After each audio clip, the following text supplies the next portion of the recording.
Dear students, हम auditing विषय पढ़ रहे हैं जिसमें अभी तक आपने ऑडिटिंग का अर्थ क्या है,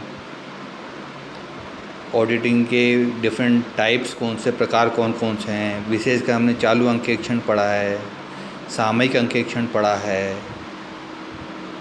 आज हम अंकेक्षण के उद्देश्य क्या हैं, अंकेक्षण का महत्व क्या है, अंकेक्षण की सीमाएं क्या हैं, इसके बारे में पढ़ेंगे।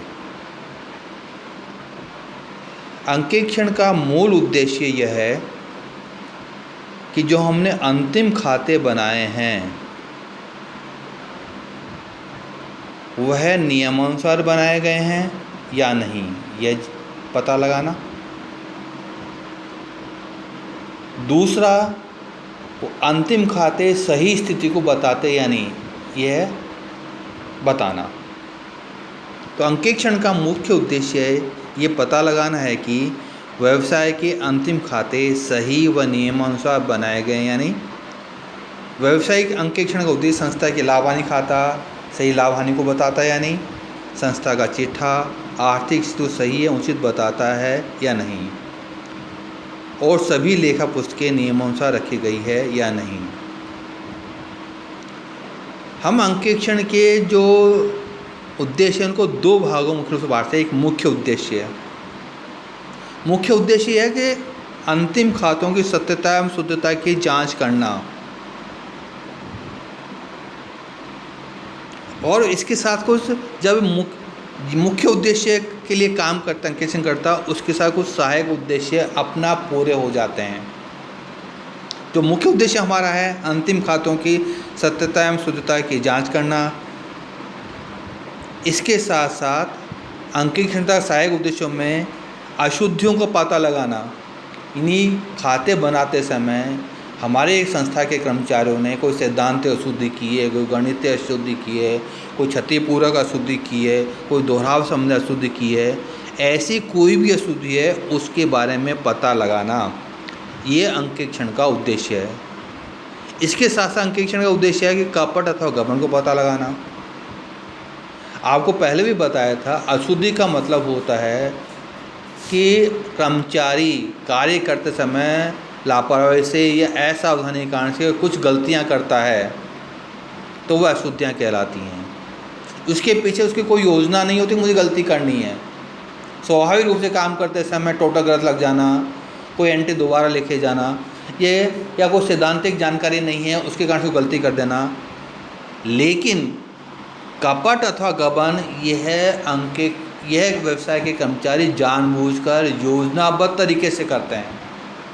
तो अंकेक्षण कर्ता का या अंकेक्षण करवाने का एक हमारा उद्देश्य भी है कि संस्था के कर्मचारी यदि किसी प्रकार का कोई गबन कर रहे हैं या कपट कर रहे हैं वह हमें पता लग सके। इसके साथ साथ वो केवल पता लगाना नहीं, अंकेक्षण का उद्देश्य ये कि भी कपट एवं अशुद्धियों को वह रोके भी। एक बार कोई गलती हो गई है या कोई कर्मचारियों ने कपट कर लिया है, अंकेक्षणकर्ता ने उसको पकड़ लिया है, तो कोई ऐसी योजना बनाए ताकि ठीक उसी प्रकार की गलती और कपट कर्मचारी दोबारा नहीं कर सकें। तो रोकने का उद्देश्य भी महत्वपूर्ण है कि अंकेक्षणकर्ता इनको किस प्रकार से सुझाव देता प्रबंधकों की किस प्रकार से इनको रोका जा सकता है। इसी तरह अंकेक्षण का एक उद्देश्य ये भी है कि प्रबंधकों को परामर्श दे। अंकेक्षण करता है व्यवसाय के लेखों की जांच करता है, इस कारण से उसके ध्यान में बहुत सी बातें आती होंगी, उनके आधार पर प्रबंधकों को समय समय पर वह अपना सलाह दे सकता है कि ये काम कर लेंगे तो हम ज़्यादा प्रभावी तरीके से अपना लेखा रख पाएंगे, कहाँ कमियां हैं उन कमियों को दूर करने के लिए भी प्रबंधकों को सुझाव देना है। लेकिन एक बात ध्यान रखिएगा, प्रबंधक उसके सुझाव मानने के लिए बाध्य नहीं है, वह चाहे तो सुझाव माने या नहीं माने उसकी इच्छा पर है, अंकेक्षण करता उनको बाध्य नहीं कर सकता। इसी तरह अंकेक्षण का उद्देश्य है कर्मचारियों पर प्रभाव डालना। क्योंकि अंकेक्षण करता बाहरी व्यक्ति होता है, वह बाहर से आकर संस्था के अंदर लेखा पुस्तकों की जाँच करता है, तो स्वाभाविक रूप से कर्मचारी के मन में एक भय रहता है कि हमारे काम की जांच करने वाला कोई निष्पक्ष व्यक्ति बाहर से आएगा और वो जांच करेगा तो हमारी गलतियां और वो हमारे कपट पकड़ सकता है। इस डर के कारण से गलतियाँ भी कम होती हैं, कपट भी आदमी करते हुए डर लगता है। तो अंकेक्षणकर्ता वहाँ आके कर्मचारियों से व्यक्तिगत संपर्क नहीं बनाए या ऐसे संपर्क नहीं बनाए जिनके कारण से कर्मचारियों में भय समाप्त हो जाए। तो अंकेक्षणकर्ता को नैतिक प्रभाव कैसे कर्मचारियों पर पड़ सकता है, ये उद्देश्य ये भी पूर्ति करने में उसको मदद करनी चाहिए।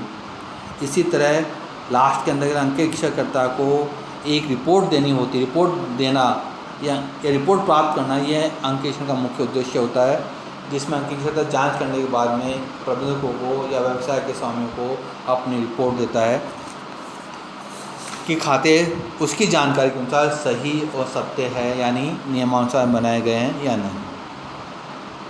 इसके बाद अंकेक्षण के महत्व अथवा इसके लाभ क्या क्या हैं। यदि हम सभी उद्देश्यों को प्राप्त कर लें तो हमें वही लाभ के रूप में नज़र आने लगेंगे। जैसे अंकेक्षण का मुख्य उद्देश्य क्या था? अशुद्धियों कपट को रोकना, लेखा पुस्तकों की सत्यता प्रमाणित करना, पुस्तकें नियमानुसार बनी है नहीं है यह देखना।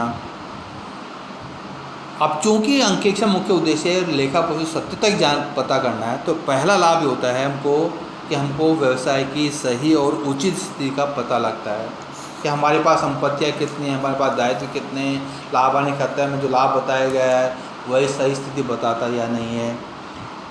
हमको अंकेक्षणकर्ता ने जो लेखा पुस्तक जाँच कर लिया है, तो दूसरा लाभ हमको मिलता है हिसाब किताब पर सबका विश्वास होता है। व्यवसाय के प्रबंधकों को भी विश्वास होता है कि अब हमारी लेखा पुस्तकें सही हैं। व्यवसाय में जो विभिन्न प्रकार के हित रखने वाले व्यक्ति हैं उनको भी विश्वास होता है कि हिसाब किताब सही है, यानी विश्वसनीय है। विनियोक्ताओं के हितों की रक्षा का लाभ मिलता है हमको कि संस्था में जो पैसा लगाने वाले व्यक्ति हैं, यदि हिसाब किताब सही नहीं होगा तो उनको विश्वास नहीं होगा। लाभ हानि खाता सही स्थिति बताता है, चिट्ठा सही स्थिति प्रकट करता है, तो विनियोक्ताओं के हितों की रक्षा होती है। इसी तरह भ्रष्टाचार पर रोक लगती है, क्योंकि उसको पता है कि अंकेक्षणकर्ता आकर जांच करेगा तो भ्रष्टाचार गलतियों की संभावना कम होती है। अनियमितताएँ, अशुद्धियाँ, चोरी आदि पर रोक लगती है। बहुमूल्य और महत्वपूर्ण सलाह अंकेक्षक के द्वारा हमको प्राप्त होती हैं। हमारी ख्याति में वृद्धि होती है। जिन संस्थाओं का अंकेक्षण नहीं होता उनकी ख्याति तुलनात्मक से कम होती है, क्योंकि लोगों का उन खातों पर विश्वास कम होता है जिनका अंकेक्षण कार्य करा हुआ है। ख्याति में वृद्धि होती है। हम सही और समय पर कर निर्धारण कर सकते हैं।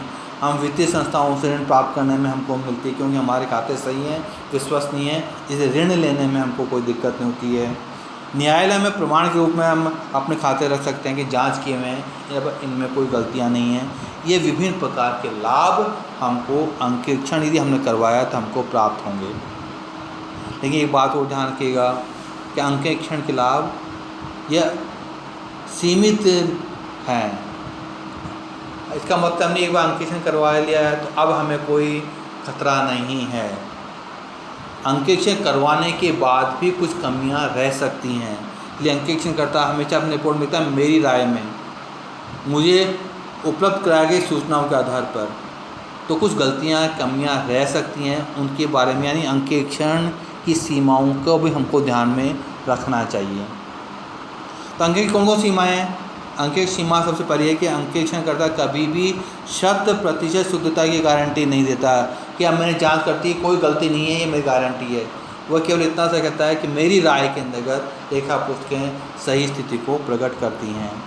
वह सभी प्रकार की अशुद्धियाँ और गबन ढूंढ लेगा, इसकी भी गारंटी नहीं है। वह अंकेक्षण करने के बाद भी कुछ अशुद्धियाँ छुपी रह सकती हैं, कुछ गबन पकड़ में नहीं आ सकते हैं। और तीसरी सीमा अंकेक्षणकर्ता केवल राय देता है। अंकेक्षणकर्ता केवल अपनी राय प्रकट करता है। वह राय गलत भी हो सकती है, वह राय सही भी हो सकती है। उसको मानना या नहीं मानना ये प्रबंधकों पर निर्भर करता है। अंकेक्षणकर्ता के पास अनेक व्यवहार होते हैं, इसलिए वह कई बार सभी व्यवहारों की जांच नहीं करता, केवल चुने गए व्यवहारों की जांच करता है। इसलिए वो छोटी छोटी बातों को कई बार वह ध्यान भी नहीं देता है। अंकेक्षण के बाद हमारे कर्मचारी पूर्णतः ईमानदार है, इसका प्रमाण नहीं है। क्यों नहीं है? क्योंकि अंकेक्षणकर्ता को जो सूचनाएं बताई गई हैं वह उन्हीं के आधार पर अपनी राय प्रकट करता है। इसी तरह वह व्यापारिक व्यवहारों की औचित्य तक जांच नहीं करती है। यदि हमने सामान खरीदा है वो खरीदना चाहिए था या नहीं चाहिए था, इस पर विचार नहीं करता है। सामान खरीदा गया है, बिल है, वह सही है, इसकी वह केवल जांच करता है। खरीदना का औचित्य क्या है, क्यों खरीदना चाहिए था या नहीं खरीदे हुए काम चलता है, इसके बारे में वह अपनी स्थिति स्पष्ट नहीं करता है। अंकेक्षणकर्ता व्यवहारिक रूप से स्वतंत्र नहीं होते हैं, क्योंकि वह उनकी नियुक्ति नियोक्ताओं के द्वारा होती है, इसलिए उनके प्रभाव में होते हैं। इसी तरह एक सीमा ये भी अंकेक्षण कार्य की कि आंतरिक सूचना पर निर्भर करता है। सूचना सही नहीं देंगे हम तो हमारी रिपोर्ट भी सही वो तैयार नहीं कर पाएगा। ये कुछ सीमाएं थी। हम अंकेक्षणकर्ता ने जो अंकेक्षण कार्य किया है, इन सीमाओं को ध्यान में रखते हुए यदि उसके महत्व की जांच करेंगे तो हमें कभी भी अंकेक्षण कार्य पर अविश्वास नहीं होगा। नहीं तो ये लगेगा कि यार इतना काम अंकेक्षण करवाया, इतना पैसा भी हमने खर्च किया, इसके बाद भी हमको गलतियाँ मिल रही हैं। गलतियाँ इसलिए होती हैं क्योंकि हमने उन सीमाओं को ध्यान में रखा है। यदि सूचनाएं पर्याप्त और सही देंगे तो गलतियाँ हमको रिपोर्ट से प्राप्त होगी। तो आप ये देखिएगा सीमाओं को ध्यान में रखते हुए अंकेक्षण के महत्व के बारे में हमको सोचना चाहिए। आपको इसके बारे में एक असाइनमेंट भी भेज रखा है, वह असाइनमेंट आप तैयार कीजिएगा। एक क्वेश्चन तैयार हो जाएगा परीक्षा की दृष्टि से आपका। तो परीक्षा में आने संभावना रहती है, अंकेक्षण का अर्थ क्या है, उद्देश्य क्या है, उसके महत्व और सीमाओं का उल्लेख कीजिएगा। यह क्वेश्चन तैयार हो जाएगा तो आप अपने व्हाट्सएप पर मुझे अपना इसका सॉल्यूशन भेजिएगा। मैं जांच करके कितने नंबर आ सकते हैं वो आपको बताने का प्रयास करूँगा। धन्यवाद।